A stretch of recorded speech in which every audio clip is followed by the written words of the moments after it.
Cancer, बेटा cancer Covid से हम लोग अभी बहुत फ्रेश निकले हैं ना। कोविड याद है बेटा, लॉकडाउन लगा था, राइट बेटा। कोविड के दौरान हम लोग कैसे बचे सारे, हमारी लाइव्स कैसे सेव हुई थी याद है। शुरू में बहुत सारे लोगों ने अपनी जानें भी गंवाई थी, है ना। हम लोग सारे मोबाइल पे कनेक्टेड थे और हम लोग घर बैठे सिर्फ वीडियो से पिक्चर्स ही देखा करते थे कि आज इतने लोगों की डेथ हो गई है या इतने लोगों को आज कोविड हो गया है। लेकिन धीरे धीरे जो है डेथ रेट बेटा कम होने लगा और एक समय ऐसा आया जब वैक्सीनेशन भी आ गई और फिर वो डेथ रेट जो है ऑलमोस्ट जीरो हो गया था। कैसे हुआ वो? Anyone? You can give wrong answers also बेटा। आप रॉन्गली अगर आंसर करोगे तो भी नो प्रॉब्लम एट ऑल। अगर आप गलत आंसर भी दोगे तो no worries at all, you just have to answer बेटा। क्योंकि मेरे साथ बात करने का आपको मजा तभी आएगा when you start answering. Okay, yes बेटा। एनीवन? हम लोग कोविड से कैसे बचना शुरू हुए?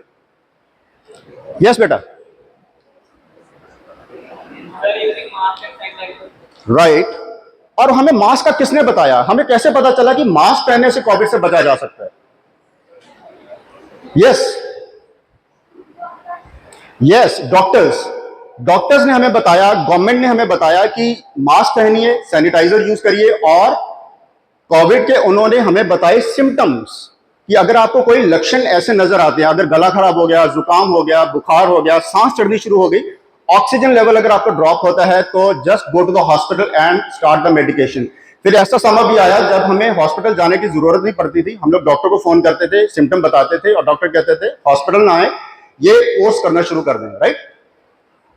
और वो उसका एक सिंगल जो रीजन था वो था अवेयरनेस। डॉक्टर्स ने, गवर्नमेंट ने हमें इतना अवेयर किया और उसके बाद हम लोगों ने एक दूसरे को इतना ज्यादा अवेयर किया बिकॉज हम लोग मोबाइल के थ्रू एक दूसरे के साथ कनेक्टेड थे और इतनी अवेयरनेस हुई कि कोविड का डेथ रेट हम लोग ऑलमोस्ट जीरो ले आए थे, राइट। आज कैंसर भी एक ऐसी बीमारी है बेटा जिसके लिए हम सबको काम करना है सिर्फ एक सिंगल रीजन के ऊपर, और वो है अवेयरनेस ऑफ कैंसर बेटा। क्यों जरूरी है? ऐसे हैं जिनको कैंसर का उस स्टेज में नहीं पता चल पाता है जब वो ठीक हो सकते हैं। कोविड का हमें सही स्टेज पे पता चलना शुरू हो गया था। शुरू में लोगों को लास्ट स्टेज में पता चलता था कोविड की और उसका ट्रीटमेंट भी नहीं था। लेकिन धीरे धीरे कोविड की हमें अवेयरनेस आई और बचना शुरू हो गए हम लोग। इसी तरह से कैंसर के लिए अवेयरनेस इज इंपॉर्टेंट, क्योंकि ज्यादातर लोग आज भी ऐसे हैं जिनको बीमारी का समय पे नहीं पता चल पाता है क्योंकि उनको लक्षण नहीं पता कैंसर के। सेकेंडली बेटा, second most important reason is money. क्योंकि कैंसर की जो ट्रीटमेंट है बेटा वो लंबी भी चलती है आम बीमारियों से और महंगी भी बहुत ज्यादा है। पहले एक और कारण हुआ करता था, वो था घरों से हॉस्पिटल्स की दूरी होना, डिस्टेंस ऑफ द हॉस्पिटल। पहले बेटा जब मैंने 22 साल पहले ऑर्गेनाइजेशन में काम करना शुरू किया था 2000 में, मैं देखता था कि हॉस्पिटल बहुत कम थे। अब जैसे मैं बठिंडा बहुत जाया करता था या अजनाला की तरफ बहुत ट्रेवल करता था तो मैं देखता था कि वहां हॉस्पिटल बहुत कम हुआ करते थे। लेकिन अगर आज देखा जाए बठिंडा में बहुत सारे हॉस्पिटल आ गए, नजदीक भी आ गए हैं, सराउंडिंग एरियाज में भी आ गए हैं। संगरूर में आ गया है, चंडीगढ़ में पीजीआई है, होमी भाभा हॉस्पिटल है, संगरूर में भी होमी भाभा है। सो इतने हॉस्पिटल सब खुल गए हैं कि वो कैंसर के लिए ट्रीटमेंट अब प्रॉपर मिलती है। ये जो फैक्टर है सबसे बड़ा जो हम लोग बताया करते थे वो दूर होता चला जा रहा है। लेकिन आज भी जो इंपॉर्टेंट फैक्टर है वो है मनी। तो पहले सबसे मनी की बात करते हैं, ये प्रॉब्लम कैसे दूर की जाए।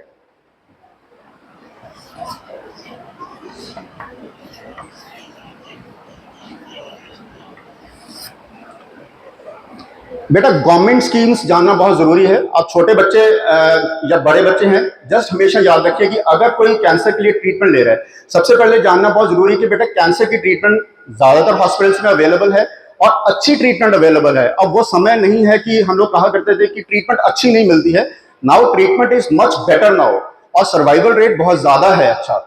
लेकिन इंपॉर्टेंट है कि पैसे की कमी रह जाती है, उसके लिए गवर्नमेंट स्कीम्स हैं। सबसे पहले पंजाब गवर्नमेंट की स्कीम है।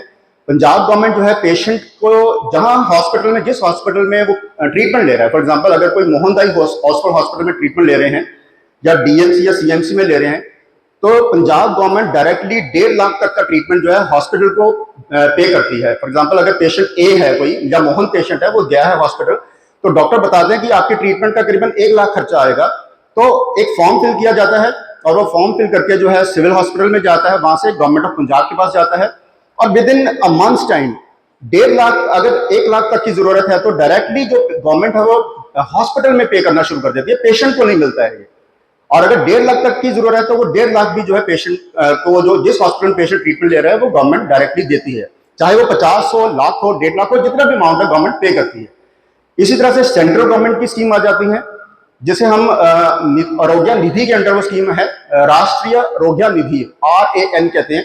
उसके अंडर जो सेंट्रल गवर्नमेंट है वो 2 लाख तक का जो ट्रीटमेंट का जो खर्चा है डायरेक्टली हॉस्पिटल को पे करती है, और उससे ज्यादा भी अगर खर्चा आता है तो वो उसकी एप्लीकेशन जो है पेशेंट की हेल्थ मिनिस्ट्री में जाती है।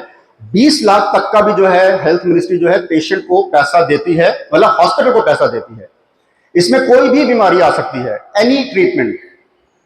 और ग्लोबल कैंसर की तरफ से बेटा एक प्रोजेक्ट अरदास चलाया जाता है, जिसमें 5,000 से लेकर 25,000 तक जो है पेशेंट को दिया जाता है, डिपेंडिंग अपॉन द केस, और हमारी जो फंड रेजिंग पोजीशन होती है उस टाइम पे, उस बेसिस पे हम लोग जो है पेशेंट को उस हिसाब से ट्रांसफर करते हैं मनी।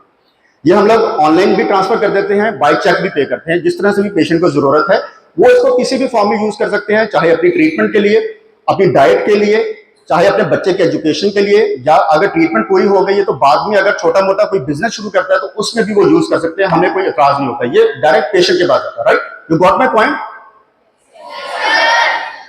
बेटा बहुत ब्रीफ में बात करूंगा, मैं बहुत ज्यादा इसमें डिटेल्स में नहीं कहूंगा।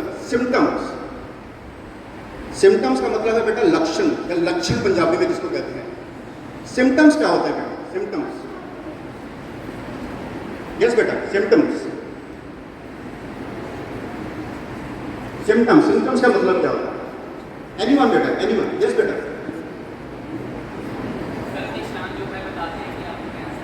बिल्कुल, एब्सोल्युटली, मतलब वो वार्निंग सिग्नल जो हमें बताते हैं कि कहीं कोई प्रॉब्लम खड़ी हो रही है, चाहे वो कैंसर है या कोई भी है, कोविड भी था, या आजकल मौसम चेंज हो रहा है, वायरल बहुत हो रहा है बेटा सबको। तो अगर वायरल होना शुरू होता है तो हमें हमारी बॉडी सबसे पहले मरीज को पता चलता है। जैसे हमें हो सकता है स्कूल में आप हैं, या मैं अगर ऑफिस में बैठा हूँ तो ठंड लगनी शुरू हो जाती है, या जुकाम सबसे पहले शुरू होता है। हम लोग अक्सर ही कहते हैं कि जुकाम बहुत भयानक हो रहा है, या गला बहुत पका जा रहा है, पंजाबी में जिसको कहते हैं कि गला पक गया है मेरा, तो लगता है कि कहीं फीवर ना हो जाए। अक्सर आपके पेरेंट्स या आपके टीचर्स क्या कहते हैं कि इस समय पे मेडिसिन ले लो ताकि ये आगे जाके वायरल में कंट्रोल हो जाए, और बहुत सारे लोग आजकल वायरस से ग्रस्त भी हैं। राइट, तो ये सिम्टम है जो एक पेशेंट को पता चलते हैं। कैंसर के कुछ सिम्टम है वो जरा ध्यान से सुनिए बेटा। सबसे पहले अगर किसी पेशेंट को ये लगता है कि उसके शरीर का वेट, मतलब वेट फॉर एग्जाम्पल 50 किलो था, लेकिन वो दिखता है कि महीने के अंदर अंदर करीबन 44 किलो रह गया, या उससे भी कम हो गया है, और कोई कारण नहीं दे पा रहा है, उसने कोई जिम नहीं ज्वाइन किया, उसने कोई डांस क्लासेस नहीं ज्वाइन की, या कोई ऐसी दिनचर्या में अपनी कोई चेंज नहीं लेकर है, कोई डाइट नहीं चेंज की, सेम एज इट इसी चलता रहा है, लेकिन अचानक से कम होना शुरू हो गया, तो उससे जरूर पता करना चाहिए ये क्यों है। हो सकता है ये सिम्टम कैंसर का हो सकता है किसी बहुत मामूली बीमारी का हो। जब कुछ दिनों के लिए, करीबन 20 दिन के लिए ऑब्जर्व करें कि अगर हमने मेडिसिन शुरू कर दी है वो ठीक हुए या नहीं हुए, अगर ठीक नहीं हुए तो फिर फर्दर किसी अच्छे डॉक्टर को दिखाएं, पता कर ले कि ये क्यों है। इसी तरह से अगर फीवर चला आ रहा है, 100 डिग्री फीवर, माइल्ड फीवर जिसको कह दें, अगर वो काफ़ी टाइम से चलता आ रहा है, ठीक नहीं हो पा रहा है, तो तुरंत जाके डॉक्टर के पास रूट चेकअप करवाएं। अगर बॉडी में कोई मोल है, ब्लैक कलर का मोल हमारे बॉडी में होता है, अगर वो अपना साइज चेंज कर ले, अपना उसमें से कुछ रिसना शुरू हो जाए, पेनफुल हो, और उसकी जो बाउंड्रीज हैं बेटा, यूजुअली मोल कैसा होता है, सर्कल होता है, गोल होता है, राइट। अगर उसकी बाउंड्रीज चेंज हो जाए, जैसे ऐसे हो जाए, इरेगुलरली डिफाइंड हो जाए, तो जरूर जाके एक डॉक्टर को चेकअप करवा लेना चाहिए कि ऐसा क्यों, राइट। इस तरह से हमें अपना ध्यान रखना जरूरी है। ऐसे लोग जो सिगरेट ज़्यादा पीते हो या तंबाकू का सेवन ज़्यादा करते हो और उनको अगर खांसी है, स्पेशली वो ठीक नहीं होती है, बार बार होती है, बढ़ती चली जाती है, वो तुरंत जाके डॉक्टर के पास जरूर अपना चेकअप करवाएं, ये ज़रूरी है सबके। तो इस तरह से करीबन 8-9 सिम्टम बेटा जो आप होमवर्क भी कर सकते हैं, आप स्टडी कर सकते हैं, गूगल में सब कुछ मिल जाता है। अगर आप चाहें तो जाके इजीली जो है अपने ये सिम्टम स्टडी कर सकते हैं, जैसे हम लोग कोविड के भी स्टडी करते थे। इंपॉर्टेंट 2 बातें हैं बेटा, लंबा समय, करीबन अपने आप को लंबा समय देना जरूरी है, और अगर कुछ ऐसा वहम होता है तो ये नहीं कि बस अब कुछ हो जाएगा, ऐसा कुछ नहीं होता बेटा। कैंसर एक ऐसी बीमारी है जो पेशेंट को बहुत लंबा समय देती है सोचने के लिए, राइट। और ज़रूरी नहीं है कि वो कैंसर का ही लक्षण होगा, मैं बार बार यही रिपीट करता हूँ कि ज़रूरी नहीं कि वो कैंसर के लक्षण होगा, हो सकता है किसी मामूली बीमारी का भी हो, राइट। ऐसे नहीं होना चाहिए कि सुबह आपको खांसी शुरू हो या आपको पेट खराब हो, आप मैडम को कहेंगे मैम वो सर बता के गई थी कि कैंसर का सिम्टम हो सकता है, मुझे हफ्ते की छुट्टियाँ दे दो, राइट। ऐसा नहीं होना चाहिए, ऐसा अगर करते हैं तो फिर हम नुकसान हो, राइट। बेटा कैंसर का ओरिजिन कब हुआ था? कुछ आइडिया है कैंसर का ओरिजिन कब हुआ था इस बीमारी का? और किस शब्द से ये कैंसर कहां से बना है? एक ग्रीक वर्ड था कार्किनोस। कार्किनोस का मतलब क्या होता है? कार्किनोस आपको शायद पता नहीं होगा। कार्किनोस का बेटा ग्रीक में मतलब है क्रैब। बिच्छू होता है ना, क्रैब, जिसके ऐसे डंक होते हैं। उस वर्ड से जो है, बिच्छू से जो है कैंसर का वर्ड विकसित हुआ। पहले कार्किनोस था। 300 बिफोर क्राइस्ट, 300 बिफोर क्राइस्ट की बात है। हिपोक्रेटिस हुआ करते थे। हिपोक्रेटिस जो है वो मॉडर्न मेडिसिन के फादर भी उनको कहा जाता है। और हिपोक्रेटिस जो है उन्होंने ऑब्जर्व करना शुरू किया उस टाइम पे कि लोगों में ये एक बीमारी है जो ठीक नहीं होती है और लोगों की अक्सर जान ले लेती है। तो उन्होंने उसको नाम दिया कार्किनोस, मतलब उस समय का जो क्रैब का नाम था ग्रीक का, ये ग्रीक वर्ड है क्रैब के लिए। तो क्रैब का नाम क्यों दिया गया? क्योंकि क्रैब के जो डंक है ना बेटा, जब वो चुभोता है किसी में अपने शिकार में तो उसको छोड़ता नहीं है जल्दी जल्दी, और शिकार को बहुत ज्यादा पेन होती है। इतनी पेन होती है कि शिकार की जो है हालत खराब हो जाती है और वो डेथ भी हो जाती है अक्सर उसकी। तो इसलिए जो है वर्ड जो निकाला गया कि ये ऐसा क्रैब के जैसी बीमारी है कि जो जल्दी जल्दी छूटती नहीं है और पेनफुल बहुत ज्यादा है। इसलिए ये जो है धीरे धीरे फिर इंग्लिश विकसित हुई। इंग्लिश विकसित होते होते जो है वर्ड जो है कैंसर हो जाते हैं काफी हद तक, इसलिए कैंसर वहां से बना। बेटा शुरू शुरू में जब कैंसर की बीमारी विकसित हुई तो लोगों ने उसको बहुत सारे तरीके से ठीक करने की कोशिश की। लोगों ने यह भी कहा कि शायद ये ब्लैक मैजिक है, शायद काला जादू है। एक ब्लैक बाइल थ्योरी भी आई। फिर करीबन 1880 में एक साइंटिस्ट आई जिसका नाम था वर्को। तो वर्को ने यह बताया कि ये कोई काला जादू नहीं है, ऐसा कुछ नहीं है, ये बीमारी जो है हमारे सेल से शुरू होती है। तो अगर इस चीज को हम लोग समझ लेंगे तो जो मैं आगे बात करने वाला हूं वो इजी हो जाएगा हमारे लिए, क्योंकि हमारे अंदर सेल्स हैं बेटा, है ना। बड़े बच्चे समझते होंगे, बायोलॉजी बुक्स में पढ़ा होगा बेटा, सेल्स हैं हमारे बॉडी में, राइट। सेल्स में एक डीएनए है। तो अगर डीएनए किसी तरह से डैमेज हो जाए किसी भी रीजन की वजह से, और सेल्स का काम क्या बेटा, अपने आप को मल्टीप्लाई करना, है ना। वो हर रोज बिलियंस ऑफ सेल हमारे रोज शरीर में मरते भी हैं। क्यों मरते हैं? क्योंकि या तो वो बूढ़े हो जाते हैं या बीमार हो जाते हैं, वो अपने आप ही मर जाते हैं। लेकिन उनकी जगह नए सेल्स का जन्म होता है। इसीलिए हम लोग जो हमारी बॉडी जो है बढ़िया काम करती रहती है, ये हमारे लिए बहुत जरूरी है। लेकिन अगर किसी भी रीजन की वजह से डीएनए खराब हो जाए, डैमेज हो जाए, तो वो क्या करता है, अपने जैसे गंदे सेल्स को, बीमार सेल्स को जन्म देना शुरू कर देता है। और जब ये सेल जो है एक हिस्से से दूसरे हिस्से से निकल के टूटना शुरू हो जाए, ये सेल जहां भी जाते हैं बॉडी के हिस्से में, वहां अपने जैसे बीमार सेल्स की कॉलोनीज बनाते रहते हैं। जब ऐसी बहुत सारी कॉलोनीज बॉडी में बन जाती हैं तो स्टेजेस डिफाइन होती हैं। पहली स्टेज से लेकर चौथी स्टेज जो है कैंसर की मानी जाती है। 4 स्टेजेस हैं। पहली स्टेज में कुछ सेल जो है बीमार होते हैं। अगर बीमारी का इलाज ना हो तो अगर पेशेंट चौथी स्टेज में पहुंच जाए तो इस स्टेज में जाके सेल्स जो हैं पूरे बॉडी में फैल जाते हैं और जिस ऑर्गन में भी जाते हैं उसको डैमेज करते चले जाते हैं और पेशेंट अल्टीमेटली जो है इस दुनिया से विदाई लेके चला जाता है, right. You got my point. पर अगर वो लोकलाइज्ड है, एक जगह स्थित है, तो सबसे पहले रेडियोथेरेपी से उसको ठीक किया जाता है। ये एक तरह की रेज होती हैं, बहुत हैवी रेज होती हैं। लेकिन बेटा इसके पीछे आपको पता, मैरी क्यूरी ने अपनी जान गंवा दी थी, राइट। कोई बता सकता है? यस बेटा।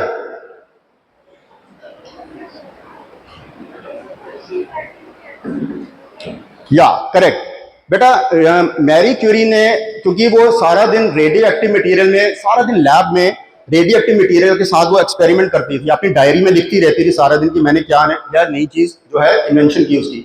अल्टीमेटली जाके उसने कहीं 1903 के अराउंड उनको नोबेल प्राइज मिला था। उसी अराउंड उन्होंने जो है रेडियम की डिस्कवरी कर दी थी अपने हस्बैंड के साथ मिलकर। लेकिन सारा दिन रेडियो एक्टिव मटीरियल के साथ वो जूझती रहती थी, उनके आसपास सारा दिन रेज निकलती थी और उनको खुद जो है बीमारी हो गई थी, जिसको एग्जैक्टली कैंसर नहीं कहा जाता, कैंसर जैसी बीमारी होती है, उसको कहते हैं एप्लास्टोअनीमिया। एप्लास्टोअनीमिया का मतलब है कि आपके सेल जो है प्लास्टिक के जैसे हो जाते हैं। मतलब सेल बनते हैं बॉडी में, ब्लड सेल बनते हैं, लेकिन प्लास्टिक के जैसे बनने शुरू हो जाते हैं, थोड़ी देर बाद वो टूटना शुरू हो जाते हैं और ब्लड जो है बन नहीं पाता है। हर सेकंड ब्लड की जरूरत पड़ती है। सो 1930s के around Marie Curie lost her life. एक इंटरेस्टिंग फैक्ट लेकिन इसके साथ बहुत बड़ा है। आपको पता, जो भी उनके कपड़े थे, उनकी जो भी बिलोंगिंग्स थी बेटा, उनके जो भी डायरीज थी जिसमें वो लिखा करती थी, वो आज भी प्रिजर्व्ड हैं, फ्रांस में प्रिजर्व्ड हैं वो। और उनको लेड जो है, उनको एक कास्केट में रखा गया, एक बहुत बड़े बॉक्स में रखा गया। उस बॉक्स के आसपास जो है लेड का जो है कवर लगाया गया। क्यों लगाया गया, ये क्वेश्चन है आपके लिए। पीछे बच्चा, हाँ जी बच्चा। बेटा आप बच्चे जो भी आंसर करेंगे अपना नाम जो है मैम के पास बाद में अपने टीचर के पास लिखवा सकते हैं। मैं कुछ दिन बाद आऊंगा, एक मेरे पास बड़ा स्माइली का एक बैज आता है, वो आपको मैं डेफिनेटली सिस्टर के थ्रू दे के जाऊंगा whenever I come back again, right. So अपने नाम जरूर लिखवा देना मैम के पास। यस बेटा। सर जो पूरा दिन क्या कहते हैं रेडियो एक्टिव मटेरियल के साथ रहती थी, तो फिर जो उसका पेन और जो उसकी डायरी थी वो भी रेडियो एक्टिव हो चुकी थी, और वो अभी भी रेडिएशन निकाल। Very good. और कितने साल तक निकालती रहेंगी? 1500 साल तक। उसमें 1500 साल तक जो है रेडियो एक्टिव मटेरियल जो है रेज जो निकलती रहेंगी उनकी डायरी में से, उनके कपड़ों में से। इसलिए उनको लेड के अंडर रखा गया, क्योंकि लेड जो है वो रेडियो एक्टिव जो रेज है उनको जो है कम करता है, बचाता है उससे। So you must know this interesting fact कि जो साइंटिस्ट है वो कैसे पागल थे एक तरह से ना, हमारे लिए कितना कुछ छोड़ के गए, लेकिन अपनी जान उन्होंने जरूर गवा दी, राइट।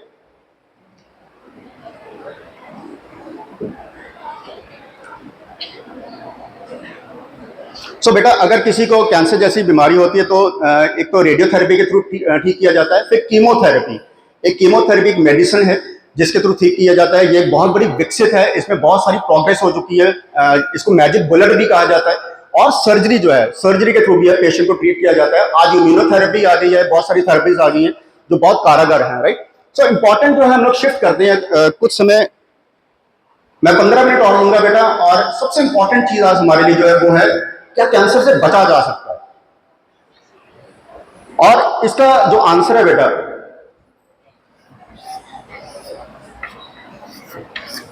बहुत बड़ा यस है, क्योंकि 50% से ज्यादा बीमारियां, चाहे वो कैंसर है या कोई और भी बीमारी है, वो हमारे एक ही उसके पीछे एक रीजन है।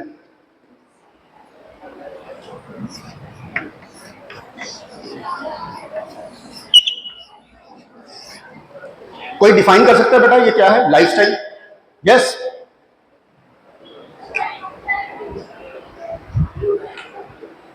बेटा दोबारा बोलोगे? माइक ले लो बच्चे।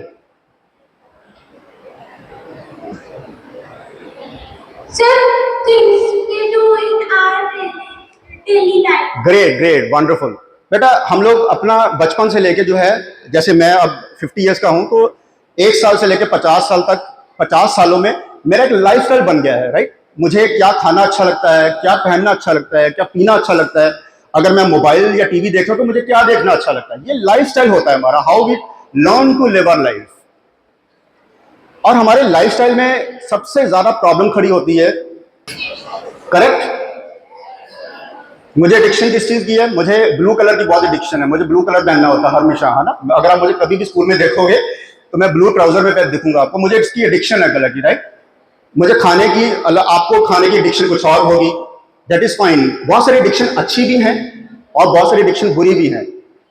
बहुत सारे लोग ऐसे हैं, जैसे स्टीव जॉब, एप्पल का सीईओ पहले जो हुआ करता था, जिसने आईफोन बनाया था, ही वाज वर्क एल्कोहलिक। वो इतना काम करता था, इतना काम करता था कि उसने, वो मैदारी का पागल तरीका का बंदा था और सारा दिन वो काम करता रहता। उसको एडिक्शन थी काम की, टेक्नोलॉजी की एडिक्शन थी।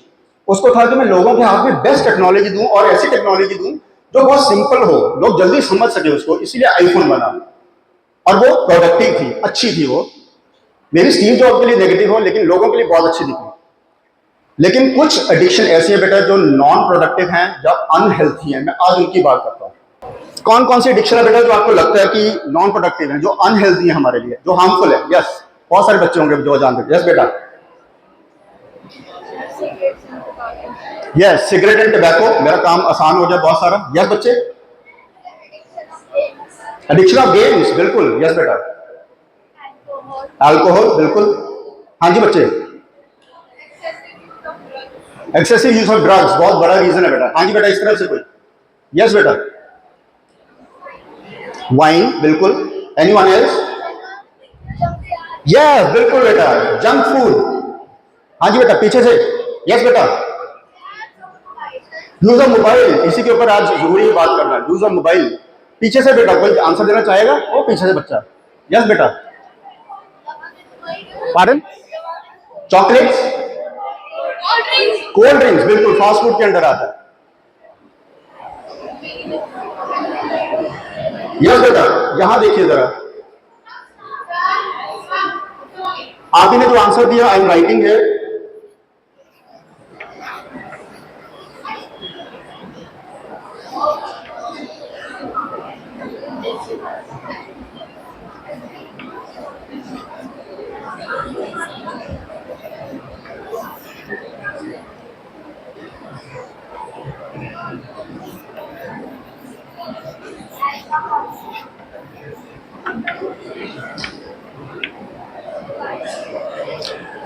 बेटा सबसे पहले हम लोग लेते हैं फास्ट फूड।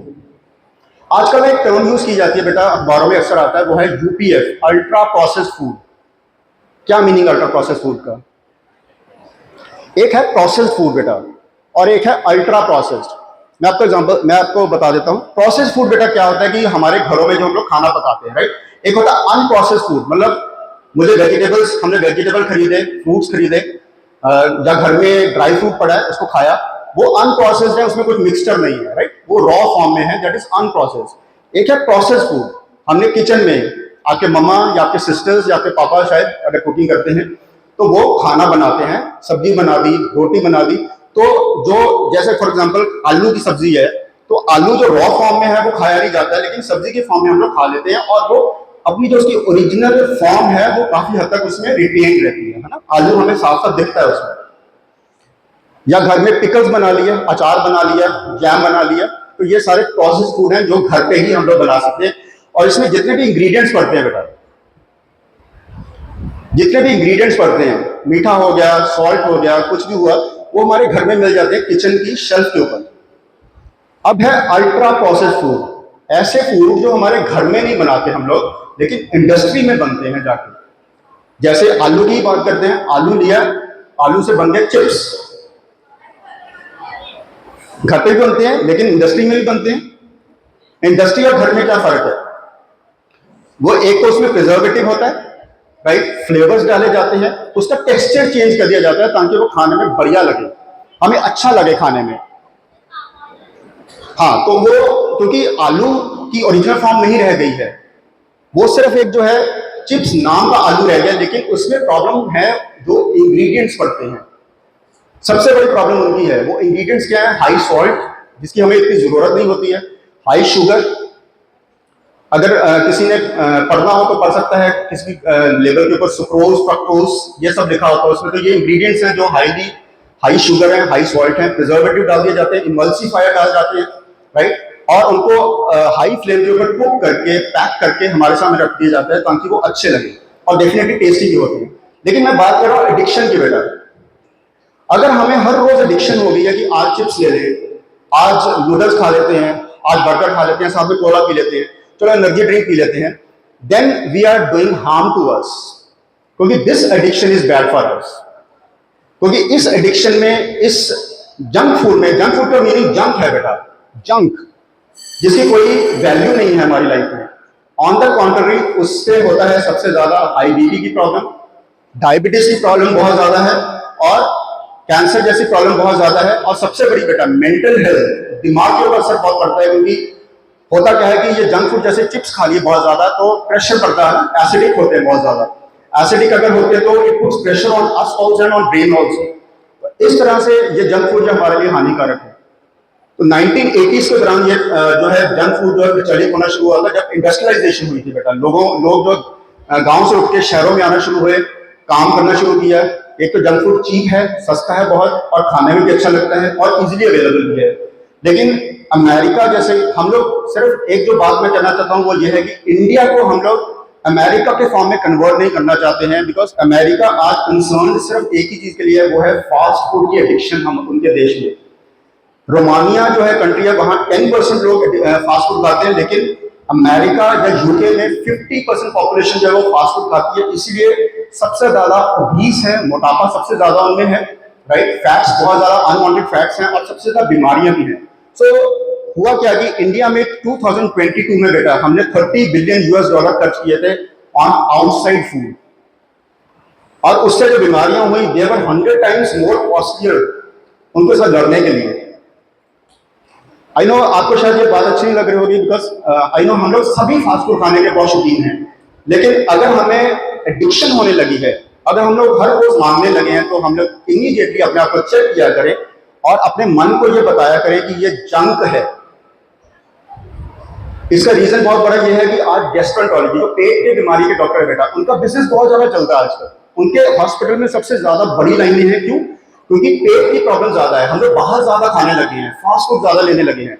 हमारे घरों की शेल्फ्स में बेटा पहले एसिडिटी की मेडिसिन नहीं मिला करती थी, लेकिन आज अवेलेबल है हर एक घर में, सिरप हो चाहे वो टैबलेट फॉर्म में हो, ये सब अवेलेबल है जस्ट बिकॉज हमने एडिक्शन इस चीज की कर दी है। फाइन, मैं इससे ज्यादा स्ट्रेस नहीं करूंगा।